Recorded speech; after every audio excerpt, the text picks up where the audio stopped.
Welcome to episode 43 of Posture Labs and Alignment Fundamentals. My name is Emma. Thank you so much for tuning into this tutorial. In this episode, we're going to go over a really fun pose.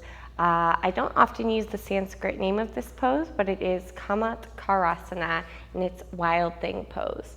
I've heard this pose called flip dog or even rock star, but I know there's plenty of names for poses, especially depending on where you live. So if you have a different name for this pose, let me know in the comments and we'll kind of compare. I usually call this thing wild thing if you take a class of mine. So this pose, I usually like to get in from a downward facing dog, but I'm actually going to break it down for you in a way that I think makes a little bit more sense alignment wise and keeps your shoulders safe. So I like to think of this pose almost like a side plank, Vashisthasana, with a little bit of a back bend. Oftentimes we get in from down dog and that just leads to the shoulder not being stacked over the wrist, therefore putting your shoulder at risk, especially when you're back bending. So instead, I'm gonna have us get started today in a high plank position, stacking your shoulders over your wrists. And then we're gonna roll to the outer edge of both feet. So onto the right hand, your left arm will reach up. On the outer edge of your right foot and the inner edge of your left foot. You're making sure your right shoulder's over your right wrist. Now from here, I'm gonna lift my left leg up and very slowly step it behind me. So it's off of the mat, toes down. The outer edge of my right foot is still nice and heavy. I'm kind of gonna push my hips a little bit towards the ceiling the entire time, keeping my right shoulder over my right wrist. Now my left arm will extend towards the front of the room or over the front of the mat with the palm down. I prefer to bring my gaze at either hand. That will be best on my neck. I'm not trying to look up at the ceiling. That might feel kind of funky on my neck. So I'm either trying to look down at my right thumb or up at my left thumb. But I'm not trying to look over, off in the distance. Let's do that on the other side so you can see it from the back as well. Roll to the outer edge of your left foot, inner edge of your right foot. Stack your left shoulder over your left wrist. The right leg will lift up and slowly step it behind. So the right knee is bent. You're pushing into the ball of the right foot, the outer edge of your left foot, pushing in behind your heart, like your spine is pushing in. Kind of curling back. The eye of that left elbow is pointing forward towards the front of the mat. And slow flip it around. Now, there's a few modifications and a few different ways to get into the pose. So some people might find they get a little bit more of a back bend if they come in from downward facing dog. We often do this in my class. So if you're in downward facing dog and you lift your right leg up, bend your right knee and stack your hips, you get that nice hip opening and an inner thigh stretch on the left leg. But a lot of times people just try to flip it from here. That's going to be pretty challenging. I actually want you to bring your shoulders forward over your wrists first, then roll to the outer edge of your left foot and step your right foot behind you. Now it's common to bend your left knee a little bit as you get here, but you don't want to keep it bent. You want to straighten into that left leg. That's also going to help push your left shoulder over your wrist.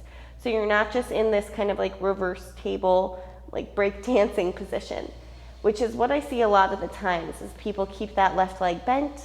This is a fine stretch actually. It feels pretty nice, but it's not the pose. Let's do that on the other side. Left leg, lift up, bend your knee, stack your hips. So once you get that, then you bring the shoulders forward. So you tippy toe your right foot. And my right heel is not on the mat anymore. I spin the outer edge of my right foot flat and step my left foot behind me. So my right knee bends a little bit as I get into the pose, but then I'm really trying to straighten it into that right leg. That's also going to help push my right shoulder over my wrist. And release. Now this can be a lot on people's wrists, so you always have the option to do this on a forearm instead. I would recommend making your forearm kind of diagonal with the front of the mat.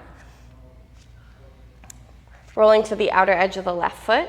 So I'm in a side plank on my left side, and then I'm just going to step my right foot behind me.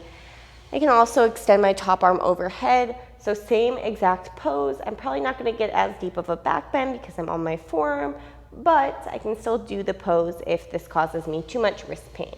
Doing that on the other side, I like to bring my right forearm kind of diagonal with the top of the mat. Take a side plank on the forearm. The left foot will step behind. And then again, you kind of push your hips, in my case, over towards this black wall. My right shoulder's over my elbow now instead of over the wrist.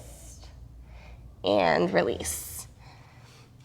You would also have the option, I sometimes, I actually don't know what this pose is called, but I sometimes do this as a counter stretch after like pigeon pose. So what you could do here is basically coming into your side plank, dropping your bottom knee and spinning your shin behind you. So you're in a modified side plank. So we do this pose often in my class as well. Modified side plank, great stretch on the right side of my body in my case. Here for Wild Thing, I kind of just extend this right leg further back and then push my hips towards the long edge of my mat. Now it's not the exact same because this leg that's stepping behind, my right leg in this case, would usually be bent in Wild Thing, and now it's not. So it's straight, but you're still getting a pretty similar stretch and that nice openness through the front of your body. So that's a good alternative. The way I usually like to get into this pose, just to get a little bit more arch in your back actually, is kind of from like a seated Janu Shirshasana.